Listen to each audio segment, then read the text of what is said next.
Hey guys, Dave from Wolfhard Hobbying here, and today we're going to continue looking at painting the Goritzy Blood Engine.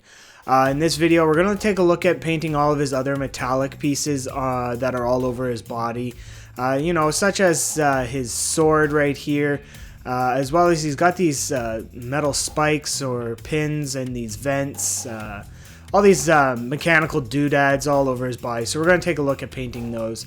And to get us started, we're going to go in with our base color of Lead Belcher. You could darken this if you wanted to go with a deeper metallic, but as I just want to get this guy painted up fairly quickly, I'm just going to use straight Lead Belcher. So thinning it down with a little bit of medium and using my base coating brush here, just going to base coat all of the sword. Not hard to do as it is just a big giant flat metal piece, but as you can see here, you kind of have to make sure there are no streaks and be very careful of the arm. Especially on this side here, as you can see, the blade goes really close to his arm right there, so just being very careful not to get this metallic on the arm. And right here as well. So skipping ahead pretty quickly here as it is just a flat piece, nothing too specific that you need to do. Just again be careful of the arm. So as you can see there, sword's all done. So now we're going to pick out these metal pins or spikes or whatever they happen to be. So again, these are fairly simple. There's no detail to them, so just put on a thin coat of whatever metallic you'd like to use, but be mindful that you don't hit the wash that's there to give that bruising effect, as that will ruin the effect. So skipping ahead here, as you can see, I'm also just finishing up this vent here. So I've hit all the pieces on him, all these spikes, that vent or whatever that happens to be there. He's also got this chest piece as well, so we got that. So the only other piece left to do on him is his little butt staples or whatever these plates happen to be. I call them his butt staples for obvious reasons, but I'm only getting just the tops. I'm not worrying about these details too much, as they're minor details. You paint them up, they add a little bit to the model, but they're not going to distract you if they're painted incorrectly, which is a loose term for me. But there you go. So we got that done. So now we're just going to come in and we're going to highlight the sword. Not worrying too much about highlighting the other bits right now, as they are just minor metals. So we're just going to catch the edge of the sword. And to do that, I'm coming in with a 1-to-1 mixture of Lead Belcher and Runefang Steel. You could build this highlight up slowly, or you can do it even more highlights on the sword, but this is essentially the only highlighting I'm doing on this part of the blade. I want it very subtle. I don't want it looking like it's freshly sharpened, as you can see those little nicks and breaks in his sword. So I wanted this transition from the thickest part of the blade to the sharpest to be very subtle, so that's why I came in with just this mixture. Again, you could bring it up as bright as you want it, but that's not the effect I wanted. As well, we're going to come in a little later with some additional effects on the sword, but as you can see, it's very subtle, but it is a good transition. You could go with Ironbreaker, but you may not get the same effect. I find Ironbreaker's a little too bright.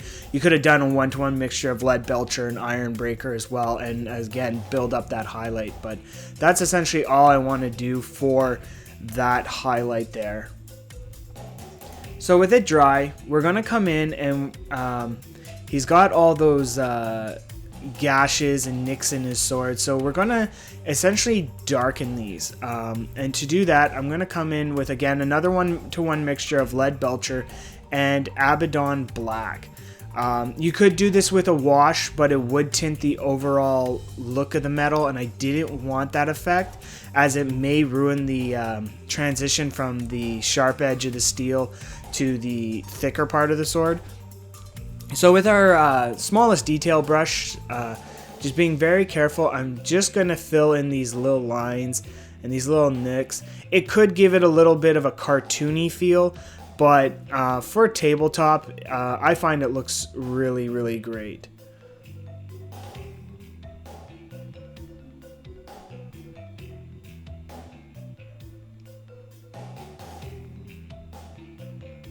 So we just want to make sure that we catch all the little nicks.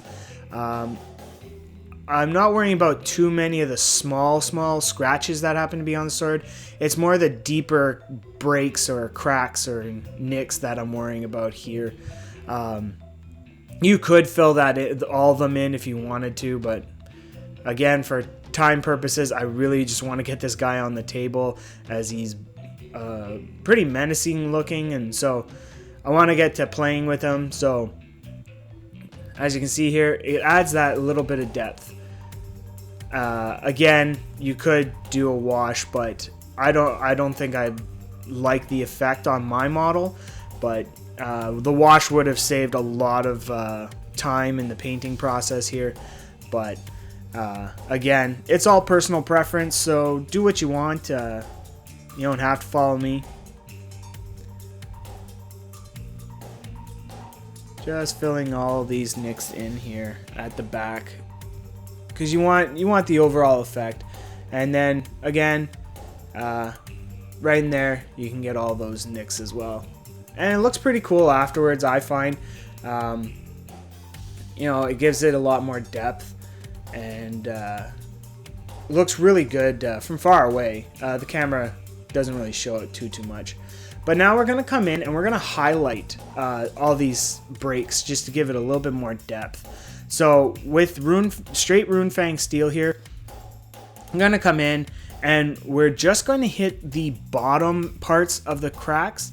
You don't have to worry about getting it over that darker color, as this is just to kind of make it look like there are shadows in there. You can use this technique as well for painting just flat surfaces that don't have cracks. You can use this as well. This obviously, with the cracks being in the sword, it does help make it a little easier. But just hitting the bottom parts, as you wouldn't get too much of the light shining from the top, so it's all directional light as well.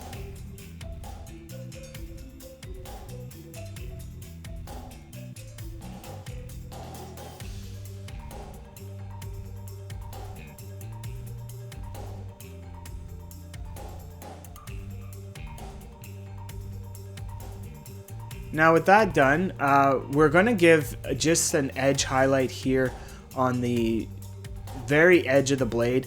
With the Runefang steel, it really shines out, so it looks very sharp. So it looks like they take care of just make sure the sword is sharp, but they're not repairing it all the time. But that's all the effect we're going for with that. As you can see here, the Runefang steel giving a little bit of a highlight underneath those cracks, gives it a little bit more definition on the tabletop. So with the other small details, like I said, I wasn't worrying about highlighting or shading them as well. So we're going to come in with just the Runefang steel again, just to edge highlight some of these areas. So like the edge of his sword, I'm not worrying about, but you know, the tops of these staples, I'm going to just edge highlight just the top. Again, not a huge detail or anything like that, but I don't want it looking flat, so that's why I'm just coming in with a very quick highlight.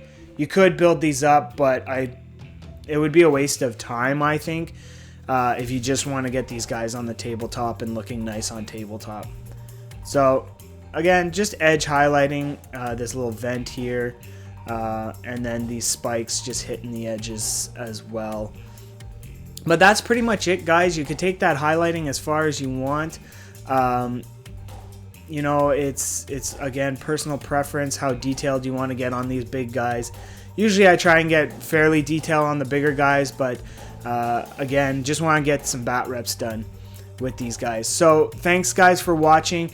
Comment, subscribe, like, follow me on Facebook, and guys, have a great day.